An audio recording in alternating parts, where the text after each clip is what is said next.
going on, YouTube? So I'm going to make this intro really quick and short. That way we can get right into the video.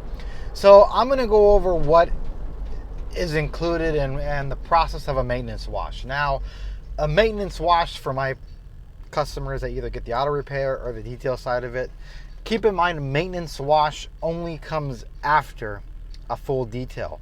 Once the car has already been cleaned and prepped and has a layer of protection on it, and the interior has been cleaned, a maintenance wash is relatively simple. Get in, foam the car, hand wash the car, blow out the interior, wipe down the interior, and we're done. Not much to it. Since the car is already relatively clean and it has a layer of protection, the wash will get the majority of the crap off the car.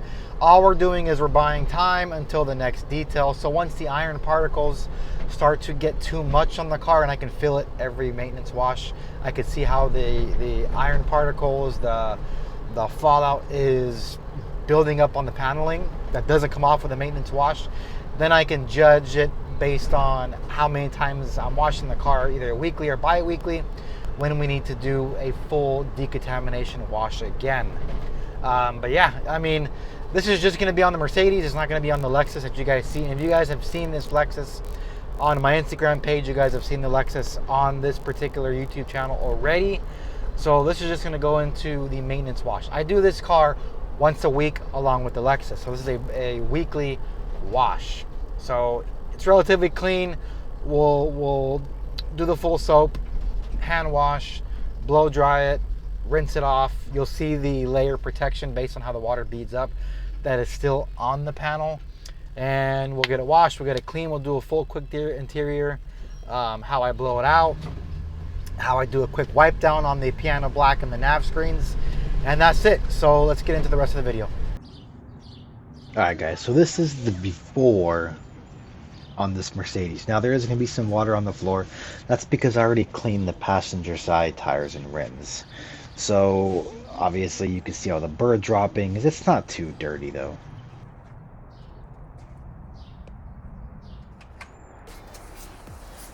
Alright guys, so for every single wash that I do, whether it be a maintenance wash, a basic car wash, the stage 1, 2, or 3 detail, I always start with the rims and tires.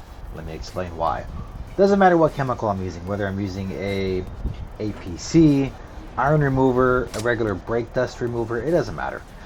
Once I clean these rims and tires off, and then I go ahead and do either a car wash, a decontamination wash, that second stage of cleaning is going to do passive cleaning on the rims and tires.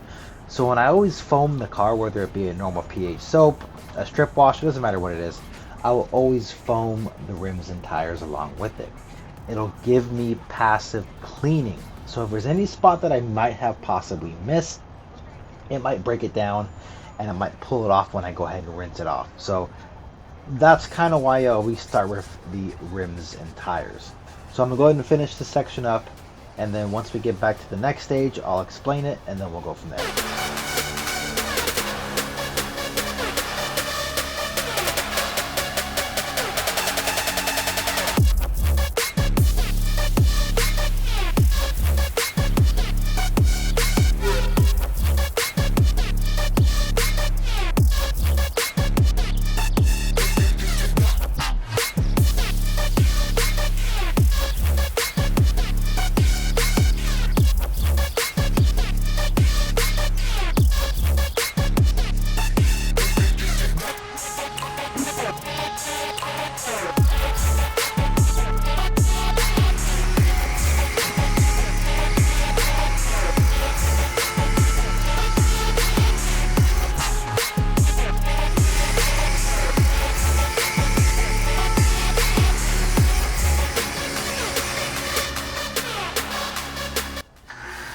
Alright guys, so for a maintenance wash on a car that's already protected and relatively clean, I'm going to be using just another pH neutral soap. It doesn't matter which pH neutral soap you use, it should work perfectly fine if the car is already protected and again, relatively clean.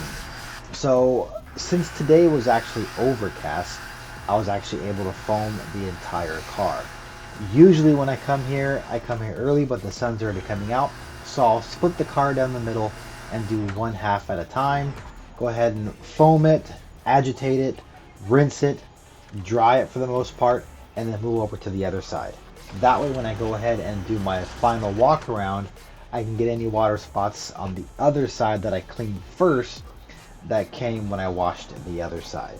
So sunny days, I split the car in half. If it's really hot and you can see the stuff starts baking or steaming off the car, I may do certain panels at a time. So I'll maybe do the right side of the car, then I'll do the back of the car, then I'll do the top of the car. You kind of get the idea. I'm not going to go into too much detail, but again, overcast today, or if you're in a shaded area, I did the entire car at one time and I had no issues doing it. No streaks, nothing left behind from the soap. We were good to go on this one.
Alright guys, so this is the final step for doing the exterior. Already went ahead and did the agitation wash. Now I'm going to go ahead from top to bottom and rinse the vehicle off, get as much soap off it as possible. Bring the ego blower and blow off as much water droplets as it possibly can, and then go ahead and use a drying towel to dry off the vehicle. Now, do you need a blower to blow off this car? No, you don't. Before I had one, I was perfectly fine using a drying towel, and as long as you have enough in the van, or if you're doing your own vehicle and you have a really good high-end one, you should be fine drying the entire car with just one high-quality drying towel. So I'm going to go ahead and finish this, and then we'll move on to the interior.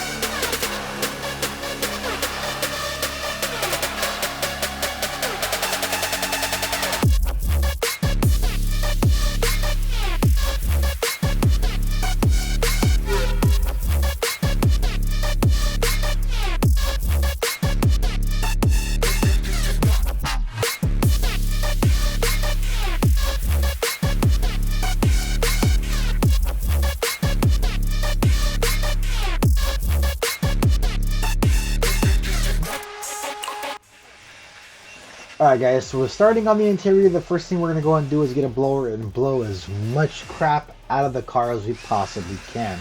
Dirt, debris, dust, trash that's on the floor. You want to push the trash all the way back to the back side of the car, so when I go ahead and vacuum it, if it needs to be vacuumed, it's all going to be in one area.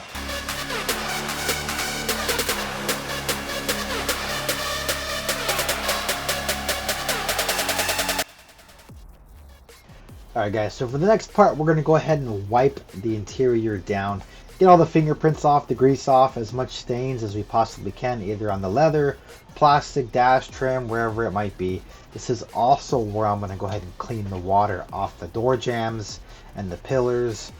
And on this particular car, I'm also going to clean a small stain on the driver's side carpet, and I am going to be using the cleaner that I am cleaning everything else off with on that particular stain.